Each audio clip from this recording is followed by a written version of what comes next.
بسم اللہ الرحمن الرحیم الحمد للہ رب العالمین والصلاة والسلام علی خاتم النبیین محمد و آلہ وصحبہ اجمعین اما بعد۔ سورہ بقرہ کی منتخب آیات کا مطالعہ کر رہے ہیں، جن سے اس پوری سورت کا جو بنیادی موضوع ہے اور اس کے مطالب ہیں وہ ہمارے سامنے آ جاتے ہیں۔ اس سورت سے 8ویں آیت جس کا ہم نے انتخاب کیا وہ آیت نمبر 255 ہے، اور اس کا معروف نام آیت الکرسی ہے، کیونکہ اس میں اللہ تبارک و تعالیٰ کی کرسی کا، اس کے اقتدار کا ذکر ہے۔ تو آیت 255 کے الفاظ یہ ہیں: اللہ لا الہ الا هو الحی القیوم لا تأخذہ سنۃ ولا نوم لہ ما فی السماوات وما فی الارض من ذا الذی یشفع عندہ الا بإذنہ یعلم ما بین ایدیہم وما خلفہم ولا یحیطون بشیء من علمہ الا بما شاء وسع کرسیہ السماوات والارض ولا یؤودہ حفظہما وہو العلی العظیم۔ یہ قرآن مجید میں وہ آیات جن میں اللہ کی توحید بہت ہی جامعیت کے ساتھ بیان ہوئی، ان میں سے ایک بہت نمایاں آیت ہے، اور اس میں اللہ کی بعض نمایاں صفات بیان کر کے یہ واضح کیا گیا ہے کہ ان صفات کے ہوتے ہوئے شرک کی کوئی گنجائش نہیں بنتی، شرک کا کوئی جواز پیدا نہیں ہوتا۔ تو فرمایا کہ اللہ کے سوا کوئی الہ نہیں، وہ الحی القیوم، حیات اور زندگی کی صفت اس کی صفت ہے، اور وہ اس پوری کائنات کا انتظام سنبھالے ہوئے ہے۔ اس کے اختیار سے یا اس کے اقتدار سے کوئی چیز باہر نہیں ہے، پوری کائنات کا انتظام اس نے سنبھالا ہوا ہے، اور اس سنبھالنے میں اس کو کسی قسم کی غفلت یا نیند یا اونگ اس پر طاری نہیں ہوتی۔ جب طاری نہیں ہوتی تو خدا کو اپنے ساتھ کسی مددگار یا شریک کی بھی ضرورت نہیں۔ ساتھ یہ فرمایا کہ ہر چیز اس کے اختیار میں ہے، کوئی چیز اس کے اختیار سے باہر نہیں۔ جب یہ باہر نہیں تو کس کے بارے میں یہ گمان کیا جا سکتا ہے کہ وہ اللہ کو ایسی سفارش کرے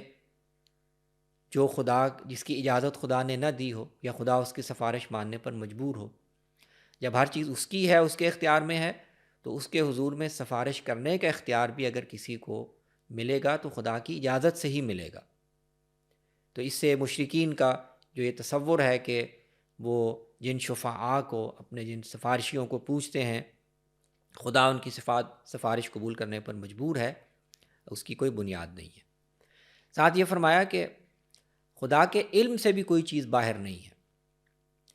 اگر خدا کا علم ناقص ہو تو بھی یہ تصور ہو سکتا ہے کہ شاید سفارشی یا شرکاء اس کے علم میں کوئی اضافہ کر کے اس کو صحیح فیصلہ کرنے میں مدد دیں گے۔ اللہ تعالیٰ کا علم ہر چیز کو محیط ہے، اور انسانوں کا علم اللہ کی علم کو محیط نہیں، اتنا ہی ان کو ملا ہوا ہے جتنا خدا نے چاہا۔ تو جب اس کے اختیار سے بھی کوئی چیز باہر نہیں، اس کے علم کے دائرے سے بھی کوئی چیز باہر نہیں، تو اس کے شفعاء ماننا، سفارشی ماننا، جن کی سفارش کو ماننے پر خدا مجبور ہے، یہ ایک بالکل بے بنیاد تصور ہے۔ اللہ کا اقتدار زمین و آسمان کو محیط ہے، ان دونوں کو سنبھالنے سے کبھی اس پر تھکاوٹ طاری نہیں ہوتی، اور وہ بہت برتر، بہت عظمت والی ہستی ہے۔ تو یوں آیت الکرسی اللہ کی توحید کے تصور کو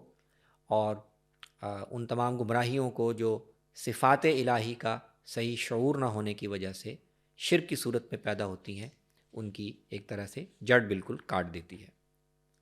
سورہ بقرہ میں 9ویں آیت جس کا ہم نے انتخاب کیا ہے وہ آیت نمبر 262 ہے، اور اس کا موضوع اللہ کے راستے میں انفاق کرنا اور اس کی اخلاقیات کیا ہے، اس کا بیان ہے۔ انفاق اس صورت کے مطالب میں اور اس کی تعلیمات میں ایک مرکزی مضمون ہے، جو تقریباً صورت کا جو آخری 20% حصہ ہے، یہ مختلف پہلوؤں سے اللہ کے دیے ہوئے مال میں سے انفاق ہی کے آداب اور اصول بیان کرتا ہے اور اس کی ترغیب دیتا ہے۔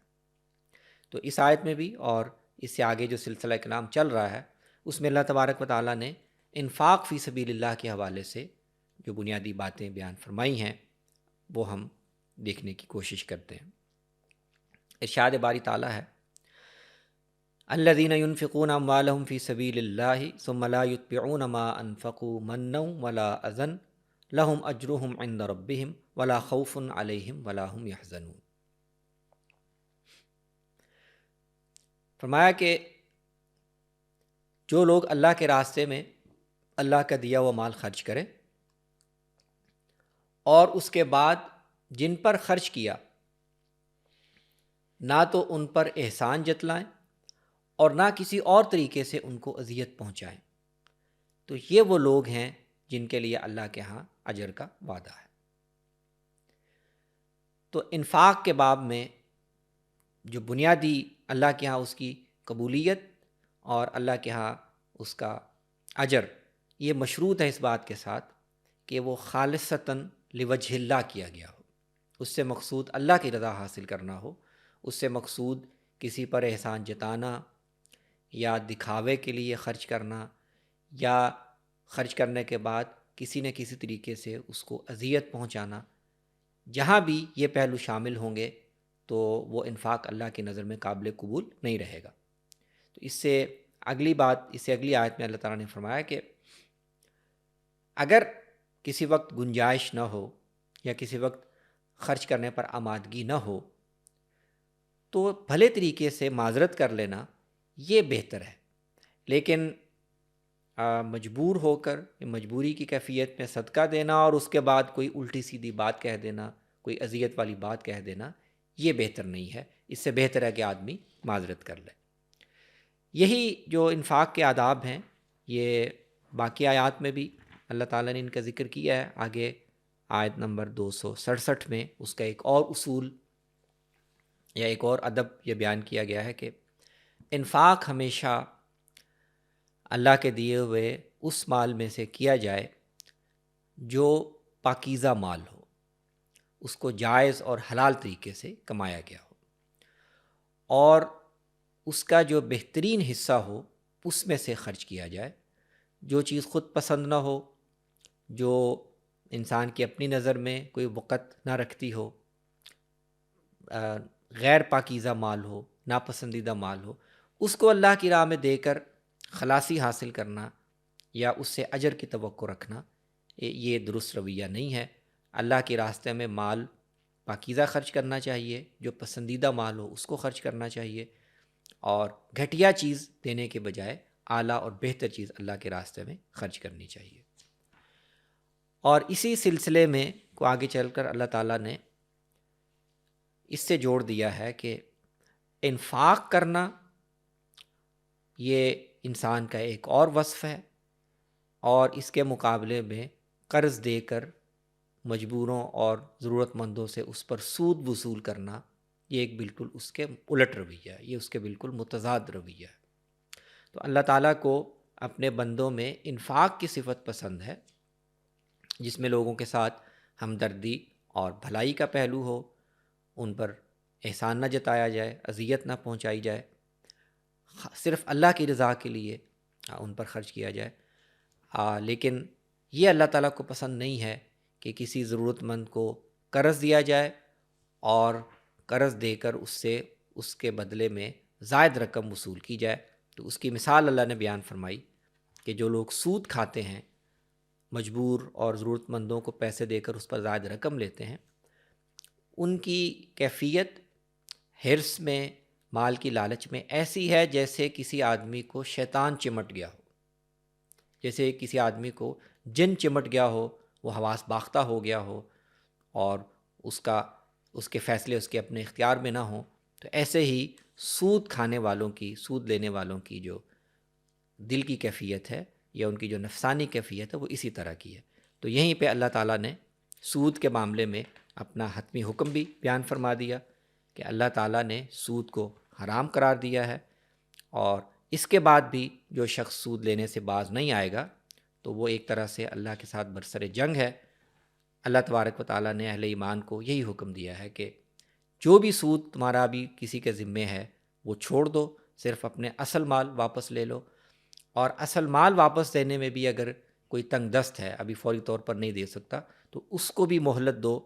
اور اگر اس کی ضرورت کا لحاظ رکھتے ہوئے قرض معاف ہی کر دو، اس کو قرضہ بالکل چھوڑ دو، تو یہ اللہ تعالیٰ کے ہاں تمہارے لیے زیادہ بہتر ہے۔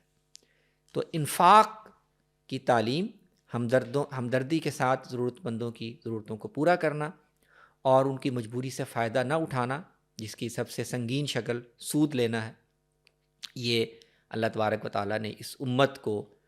اس کے تزکیے کے لیے، اس کی تطہیر کے لیے، اس کے معاملات کی درستی کے لیے جو ہدایات دی ہیں ان میں سے بنیادی ہدایت ہے۔ اور آخری آیت جس کا اس صورت سے ہم نے انتخاب کیا،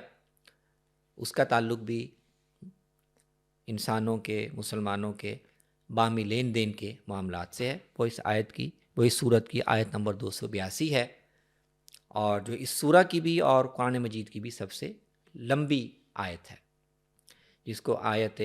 مداینہ کا عنوان دیا جاتا ہے۔ یہ آیت نمبر 282 ہے۔ اس کی ابتدا ان الفاظ سے ہوتی ہے، یا ایھا الذین آمنوا اذا تداینتم بدین الی اجل مسمى فاکتبوہ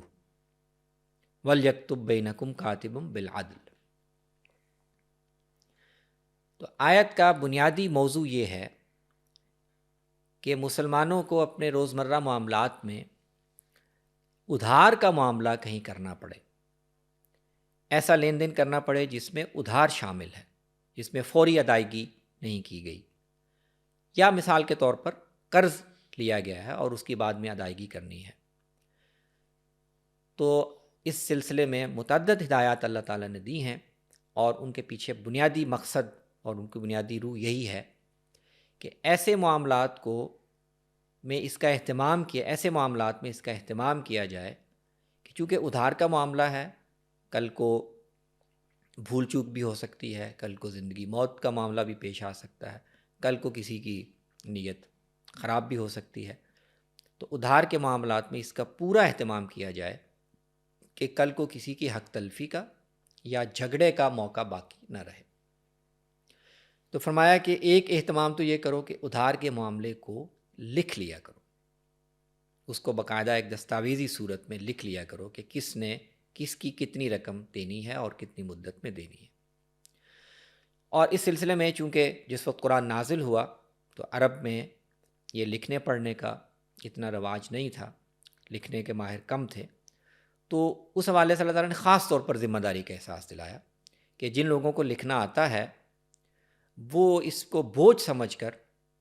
اس سے گریز نہ کریں۔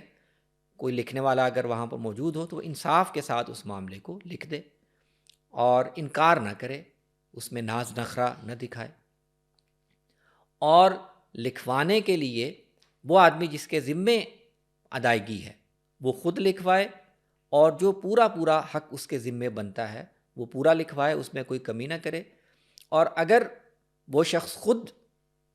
اس قابل نہیں ہے، نادان ہے، کمزور ہے، لکھوانے کی صلاحیت نہیں رکھتا، تو اس کا جو سرپرست ہے وہ عدل کے ساتھ لکھوا دے کہ ہاں میرے اس موکل کے ذمے اتنی رقم واجب الادا ہے۔